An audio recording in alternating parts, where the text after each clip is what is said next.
نيديريا. شعبة نيديريا هي مجموعة من الحيوانات المائية البسيطة التي تشمل قنديل البحر والشعاب المرجانية وشقائق النعمان البحرية والهيدرا jellyfish, corals, sea anemones and hydras. Characteristics. تميز نيديريانز براديال symmetry، يعني إن أجزاء أجسامها مرتبة حول محور مركزي، ومن خلالها تقدر تتفاعل مع بيئتها من جميع الجوانب. الشكلان الرئيسيان للجسم هما بولب، شكل غير متحرك ساسيول ملتصق attached، اسطواني الشكل، وعادة ما تكون مجساته tentacles متجهة إلى أعلى مثل سي أنومينيس.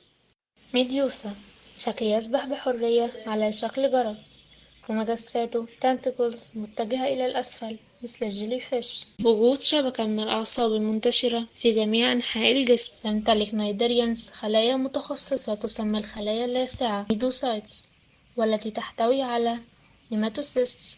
تستخدم هذه الخلايا اللاصعة للدفاع والهجوم. وجود هياكل طويلة مجوفة تسمى المجسات tentacles، تستخدم للحركة والتقاط الطعام. لها تجويف هضمي مركزي يعرف بجاستروفاسكولار، والذي يعمل في الهضم والدورة الدموية. يدخل الطعام وتخرج الفضلات من نفس الفتحة. يتكون نيديريانز من طبقتين رئيسيتين من الأنسجة: البشرة الخارجية outer epidermis والأدمة الداخلية inner gastrodermis، مع وجود مادة هلامية جيلاتينوس تسمى ميسوغلي بينهما. البيئات اللي بتعيش فيها aquatic, fresh water or marine, solitary or colonial forms. التكاثر لا جنسيا بالتورم الخارجي أو جنسيا بتكوين الأمشاج. Classification. Phylum Nidaria is divided into 4 main classes plus hydrozoa. عندها الشكلين الرئيسيين Polyp and Medusa stages، تشمل الهيدرا المياه العذبة والعديد من الأنواع البحرية. بتعيش منعزلة أو في مستعمرة، معظمها بهياكل كايتينية شيتينوس وبعضها كالكيريوس. بلس سيفوزوا،